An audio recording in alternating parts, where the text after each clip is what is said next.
प्रिय विद्यार्थियों, अपनी भाषा यूट्यूब चैनल में आप सभी का हार्दिक अभिनंदन एवं स्वागत। कुछ समय बाद मैं आपसे पुनः रूबरू हो रहा हूँ। हम पढ़ रहे थे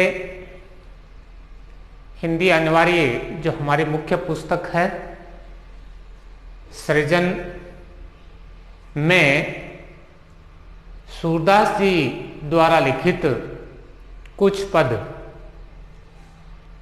इसी कड़ी को मैं आगे बढ़ाता हूँ। हम सूरदास जी द्वारा लिखित भ्रमर गीत से चयनित कुछ पद हैं, उनमें से 5 पद विद्यार्थियों पढ़ चुके हैं। आपको समय मिला, शायद आपने पीछे की जो व्याख्याएं हैं उनका पुनः अध्ययन किया होगा, आपको अच्छा भी लगा होगा, आपने उनको समझ भी लिया होगा। आज हम आगे बढ़ते हैं। 5 पदों के बाद अगला पद है हमारा नंबर 6। अंतिम पद भी है, रुचिकर भी है, और इस पद में है क्या, थोड़ा सा मैं संक्षिप्त परिचय आपको पहले बता देता हूं। श्री कृष्ण जी ब्रज से मथुरा चले जाते हैं। ये हम हर पद में चर्चा कर चुके हैं। और उनके चले जाने के बाद गोपियों और श्री कृष्ण के बीच दूरी बढ़ जाती है। मन से नहीं, वास्तविक दूरी जिसे हम मापन में काम में लेते हैं। और इस दूरी के कारण इन दोनों के मध्य विरह की स्थिति हो जाती है। और उसी विरह का इस पद में वर्णन किया गया है। ब्रज में जब श्री कृष्ण रहते थे, उनके साथ उनके बचपन की यादें, वहां का जो प्राकृतिक सौंदर्य है, उन सब के साथ उनके कृष्ण के सानिध्य में कैसे बीते, उस जीवन का भी वर्णन है। हम पढ़ेंगे आज गोपिकाओं और श्री कृष्ण के बीच श्रृंगार रस से युक्त पद, लेकिन श्रृंगार में भी ये विरह का और वियोग का पद है। तो पहले मैं आपको इस पद में कुछ ऐसे शब्दार्थ जो थोड़े कठिन हैं, उनके बारे में हम चर्चा कर लेते हैं। सबसे पहले देखिए पहली लाइन, बिन गोपाल बैरिन भई कुंजई। बैरिन दुश्मन कह सकते हैं, शत्रु कह सकते हैं, और कुंजई, कुंज कहते हैं वृक्ष के समूह को, वृक्षों का समूह है। तब ये लता लगती आती शीतल सुहावनी। अब भई, भई माने होकर, विषम, यहां है विषम, भयंकर, ज्वाल, अग्नि। पुंजई, पुंज होता है, पुंज शब्द आप जानते हैं, समूह है। पुंजई समूह है। अगले पंक्ति में वृथा, वृथा व्यर्थ, बहती मन बहना, जमुना नदी का नाम है। खग, पक्षी, कमल फूल होता ही है, फुलई फूल। अली भंवरा, भ्रमर भंवरा। गुंजई, गुंजार करना, गूंजना। पवन, हवा, पानी पानी होता ही है, घनसार कपूर, संजीवनी जीवन देने वाले वर्षा रूपी बादल, दधिसूत चंद्रमा, किरणें होती हैं, बानु, सूर्य, भुंजई जला रही, जलाना या जला रही है। अंतिम पद लाइन की, उधो कहियो माधव, माधव श्री कृष्ण, विरह आप जाते हैं, वियोग या चाहने वाले दो के बीच की दूरी, कंदन करी, घोर कष्ट या दुख, मार्तमान मानना, लुंजई असक्त या ऐसा कह सकते हैं, सूरदास प्रभु को मग जोवत देखते हुए, इंतजार करते हुए, बाट करते हुए, अंख्या आंख होती हैं, बरन रंग, गुंजई एक गुंजा, गुंजा क्या होता है, जो सोना चांदी की तोल में काम आता है, रत्ती, रत्ती या गुंजा। यहां गुंजा का अर्थ है रत्ती नाम की एक छोटी मात्रा को तोलने काम में लिया जाता है, जिसका रंग लाल होता है लेकिन रूप आंख जैसा होता है, गुंजई। ये तो थे इस पद के कुछ कठिन शब्दार्थ जिनके मैंने अर्थ आपको लिखकर बता दी। अब आते हैं अपन वास्तविक स्वरूप में इस पद की व्याख्या। बिन गोपाल बैरिन भई कुंजई, गोपिकाएं कहते हैं, हे उद्धव, आप हमारी श्री कृष्ण के बिना कैसी दशा हो गई, ये सब आप देख रहे हैं। अर्थात बिना कृष्ण के हमारा जीवन बड़ा कष्ट में हो गया है और बड़ा ही विरह से युक्त हो गया है।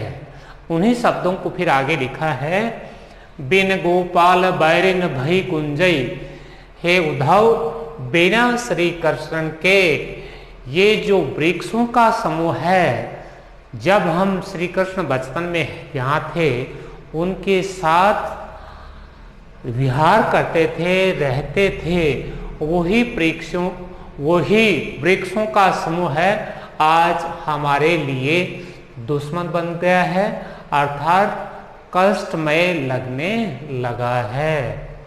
तब ये लता लगती आती शीतल, जो ये लताएं हैं उस वक्त, कौन से वक्त, जब श्री कृष्ण हमारे पास होते थे, बड़ी ही सुहावनी, सुंदर, अच्छी लगती थी।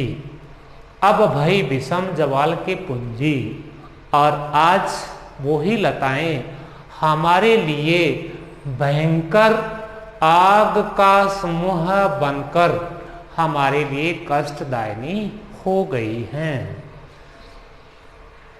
अगली लाइन, वृथा बहती जमुना खग बोलत वृथा कमल फूल अलय गुंजई।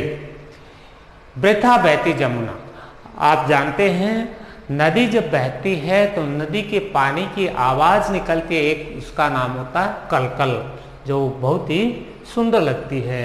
खग बोलत, पक्षी जब बोलते हैं तो उनकी ध्वनि जो सुंदर लगती है उसका नाम होता है कलारुआ। वृथा व्यर्थ कमल फूल अलय मनि बहु। अब ये प्राकृतिक सौंदर्य से जोड़ी गई पंक्ति है, इसमें देखिए क्या कहते हैं गोपिकाएं, हे उद्धव जी, ये नदियों के बहने से जो कलकल की आवाज निकलती है, पक्षियों के बोलने से जो कलरव पैदा होता है या कलरव सुनाई देता है, कमल फूल कमल नाम के फूलों के खिलने से जो सुगंध आती है, अलय गुंजई, और भंवरों के गुंजन से जो एक मधुर ध्वनि उत्पन्न होती है, ये सारी की सारी चीजें या ये सारा का सारा प्राकृतिक सौंदर्य है, अब वो हमारे लिए व्यर्थ हो गया है, इसका हमें कोई आनंद नहीं होता या इससे हमें हमारा मन है वो हर्षित नहीं होता है। आगे फिर लिखा है, पवन पानी घनसार संजीवनी धधि सूत किरण भानु भय बन जई। ये जो आगे की शब्द हैं वो सारे के सारे आप देख रहे हैं ठंड प्रदान करने वाले। पवन हवा या वायु, पानी पानी होता है, घनसार कपूर, संजीवन बादल, दधिसु चंद्रमा। तो हे उद्धव जी, वायु, पानी, कपूर, बादल, चंद्रमा की जो किरणें हमें शीतलता देती थी, हमें ठंडक महसूस कराती थी, आज वही किरणें क्या हो गई, भानु सूर्य के किरणों के रूप में। सूर्य की किरणों में आपको पता है तप्त होती है, जलन होती है, ये सारी की सारी शीतलता देने वाली सूर्य के रूप में हमें जलाने जैसा कष्ट दे रही हैं। अर्थात ये शीतलता जो मन को शांत करती थी, आज वही शीतलता जलने वाली यानी एक तरीके से हमारे हृदय में आग पैदा कर रही है, जो सूर्य की किरणों से जोड़ा गया है। अंतिम पंक्तियां, ए उद्धव कहियो माधव से विरोह कदन करे मारत लुंजे। ए उद्धव जी, निर्मोही यानी यहाँ थे तब तक हमारे साथ उनका बहुत ही सुंदर मोह था, लगाव था, हमारे से जुड़े हुए थे, लेकिन यहाँ से जाने के बाद पता नहीं उनका मन क्यों बदल गया है। आज वो इतने निर्मोही क्यों हो गए, हमसे इतने विरक्त क्यों हो गए, हमसे इस तरीके का एक तरीके से उन्होंने दूरियां बढ़ाकर एक विरह की स्थिति क्यों पैदा कर ली है। वही लिखा है, हे उद्धव, श्री कृष्ण से कहना सो विरह कदन करे। इस प्रकार के इस विरह युक्त घोर कष्ट को देकर लुंजे हमें असक्त बना दिया है, एक तरीके से असहाय और विकलांग बना दिया। अर्थात हम जीते जी मरे हुए जैसा जीवन बिता रही हैं। सूरदास प्रभु को मग जोवत अंख्या भय बनन जो कुंजे। सूरदास जी के अनुसार गोपिकाएं कहते हैं, श्री कृष्ण के आते हुए आने का मार्ग देखते हुए हमारी जो आंखें हैं उनका रंग बदलकर गुंजा जैसा लाल हो गया। गुंजा मैंने अभी आपको बताया था, एक तोल जिसे गुंजा सोना चांदी तोला जाता है, उसका रंग लाल होता है और रूप आंख जैसा होता है। इसलिए वो कहते हैं श्री कृष्ण के वियोग के कारण उनकी आंखें हैं वो गुंजे जैसी लाल हो गई है। हे उद्धव, आपने श्री कृष्ण के यहाँ से जाने के बाद हमारे मन की व्यथा को, हमारे आंतरिक मन के दुख को, हमारे और कृष्ण के बीच की दूरियां बढ़ने के बाद जो बीच में विरह की स्थिति पैदा हुई है, ये इस पद के माध्यम से और श्री कृष्ण के जो दूत हैं, संदेशवाहक हैं, उद्धव के माध्यम से और गोपिकाएं कृष्ण तक पहुंचाना चाहती हैं। एक समय तो वो था, अब मैं इसकी व्याख्या का थोड़ा सा सरल भाषा में आपको बता रहा हूँ। एक समय तो वो था जब श्री कृष्ण यहाँ थे तो प्रकृति की हर चीज हमें मन भावन लगती थी, बड़ी शीतलता प्रदान करते थे, मन हर वक्त हर्षित रहता था, चाहे प्रकृति का कोई भी दृश्य क्यों न हो। लेकिन आज वही दृश्य हमें खाने को आ रहे हैं, आज वही दृश्य हमें तड़पा रहे हैं, आज वही प्रकृति हमें बड़ा असक्त और विरह से विक्त कर रही हैं। और उनके जाने के बाद उनके आने का रास्ता देखते देखते हमारी आंखें हैं वो भी लाल पड़ चुकी हैं। ये हमारा अंतिम पद था। इस पद की व्याख्या मैंने आपको बता दी। अब इसमें से निकलने वाली कुछ विशेष बातें हैं वो देखें। भाषा कौन सी है? ब्रज और साथ में साहित्यिक तो है ही, साहित्यिक ब्रज साहित्यिक भाषा। इसके बाद शैली इसमें है परंपरागत शैली तो है ही, लेकिन साथ में क्या है? एवं आपने इस पद में देखा है क्या ये विरह से युक्त परंपरागत शैली का इसमें वर्णन या चित्रण हुआ है। रस कौन सा है? श्रृंगार। लेकिन श्रृंगार रस में मैंने आपको शुरू में बताए थे दो होते हैं, संयोग और वियोग। अब यहां इनके बीच की दूरियां हैं, इसलिए ये रस कौन सा है? श्रृंगार तो है, लेकिन श्रृंगार में भी वियोग, और वियोग के कारण क्या हो गया? दोनों के बीच कृष्ण और गोपिकाओं के मध्य विरह की स्थिति पैदा हो गई। और इसके बाद ये देखिए लय ती तय, तो एक वर्ड एक से अधिक बार हो रहा है, भले ही स्वर की ध्वनि अलग अलग हो। इसके बाद इसमें भा भय भू, आप समझ गए होंगे मेरा इशारा साफ साफ कि अलंकार इसमें कौन सा हो गया? अनुप्रास अलंकार का सुंदर प्रयोग किया गया है। प्रिय छात्रों, आज हम श्री कृष्ण से जुड़े और सूरदास जी द्वारा लिखित कुछ चयनित पद थे, जिनका शीर्षक भ्रमरगीत से चयनित कुछ पद से लिया गया है। और सूरदास जी ने लिखा है, सूरदास जी कृष्ण भक्त हैं और उन्होंने श्री कृष्ण के हर रूप का इसमें वर्णन किया है।